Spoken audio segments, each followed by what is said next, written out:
सन 1891 भारत की धरती पर एक ऐसे विलक्षण महान व्यक्ति का जन्म हुआ जो दलित के मुक्तिदाता, उद्धारक और शक्तिशाली नेता साबित हुए।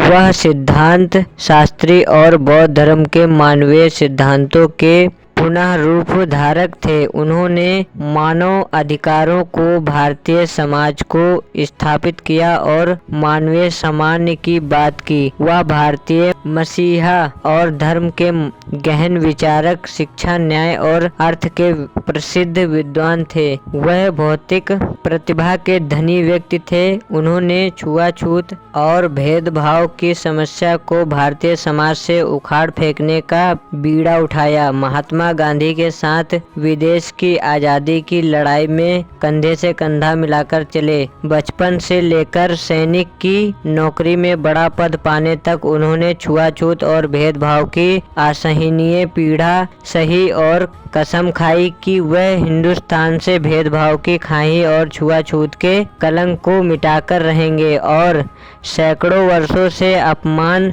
अपेक्षा और तिरस्कार सहते आ रहे दलित को शिक्षा, न्याय, सामान्य और समान का अधिकार दिलाकर रहेंगे। उस मुक्तिदाता ने महसूस किया कि जब तक देश में संविधान और कानून में दलित के लिए न्याय, सामान्य और उन्नति के प्रावधान नहीं किए जाएंगे, तब तक दलित अपनी स्थिति से कभी ऊपर नहीं उठ पाएंगे। उस मसीहा ने महसूस किया कि शिक्षा ही वह ताकतवर हथियार है जो प्रत्येक दलित को सशक्त बना सकता है और उसे अपने मानवीय अधिकार समाज के लोगों, जाति के ठेकेदारों से वापस दिला सकता है। इसीलिए पहले उसे असीम समीक्षा के धनी व्यक्ति ने अपने आप को शिक्षा और ज्ञान से भरपूर बनाया। उसके बाद दलित को समान न्याय और अधिकार दिलाने के पक्ष में सशक्त आवाज उठाई। एक गरीब और अपेक्षित वर्ग से उठा वह साधारण इंसान एक दिन देश के लाखों करोड़ों दलित के दिल की धड़कन और उनका मसीहा बन गया। जी हाँ दोस्तों, आज हम बात कर रहे हैं बाबा साहेब डॉक्टर भीमराव अंबेडकर की, जिन्हें डॉक्टर भीमराव अंबेडकर कहा जाता है। वह भारतीय संविधान के निर्माता थे। स्वतंत्र भारत के वह पहले कानून मंत्री बने। उसके बाद उन्होंने हिंदू कोड बिल भी बनाया था। डॉक्टर अंबेडकर का जन्म आज से 133 साल पहले उस कालखंड में हुआ था जब हमारा भारत देश अंग्रेजों का गुलाम था तथा हमारे देश के लोग ब्रिटिश साम्राज्यवाद की पीड़ा भुगत रहे थे। तब अंग्रेज लोग भारतीयों पर जुल्म करते ही थे, लेकिन भारत के ऊंची जाति के स्वर्ण लोग अछूत या निम्न वर्ग के लोगों को घृणा की दृष्टि से देखते थे। अछूत जनों को वह अपने कुओं और नल से पानी भी नहीं लेने देते थे और उन्हें धनी बहुत बड़ा पाप समझते थे।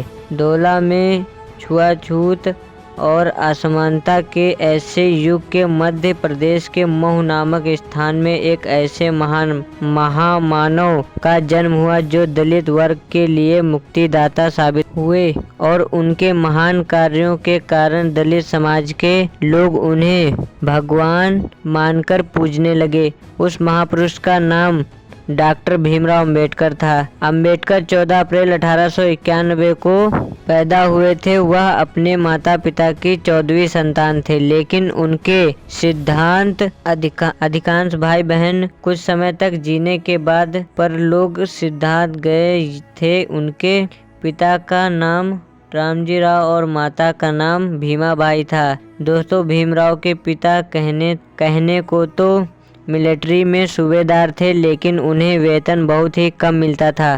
15 साल की नौकरी करके जब वह रिटायर हुए तो अपने गांव महू में आ गए। वह शहर में आजीविका का कोई कार्य या नौकरी कर सके और अपने तीनों पुत्रों को किसी अच्छे स्कूल में दाखिला करके उनका भविष्य संवर सके। भीमराव के पिता जानते थे कि हम महाजाति से हैं और हमारी जाति के लोगों को देश में अछूत माना जाता है। यदि मेरे पुत्रों ने शिक्षा ग्रहण नहीं की तो उन्हें आगे चलकर भूख, गरीबी और कष्टों का सामना करना पड़ेगा। अगर वह कुछ पढ़ लिख गए तो हो सकता है कि किसी दफ्तर में बाबू बन जाएं और इज्जत से जीना सीख जाएं। बड़ी मुश्किल से सतारा शहर में रामजी राव को एक कंपनी में स्टार कीपर की नौकरी मिली। पगार 40 रुपये थे। सूबेदार की नौकरी में रामजी राव को 5 रुपये महीना वेतन मिलता था, लेकिन घर की तंग हालत के कारण वह नौकरी करना स्वीकार कर लिया। अपने परिवार के साथ सतारा शहर में रहते हुए भीमराव जब 5 वर्ष की आयु के हुए तो उन्होंने अपने पिता से पढ़ने की इच्छा जाहिर की।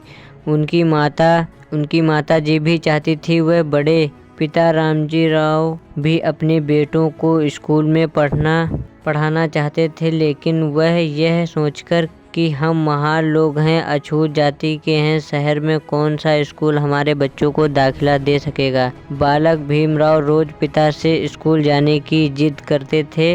हार करके उनके पिता उन्हें शहर के कुछ स्कूलों में लेकर भी गए, लेकिन सब स्कूलों के आचार्य और हेडमास्टरों ने उनके बेटे भीमराव को अपनी शाला में प्रवेश देने से मना कर दिया। इसके आगे की वीडियो देखने के लिए पार्ट 2 कमेंट करें और वीडियो को लाइक करें, वीडियो को शेयर करें और चैनल को सब्सक्राइब जरूर करें। वीडियो देखने के लिए धन्यवाद।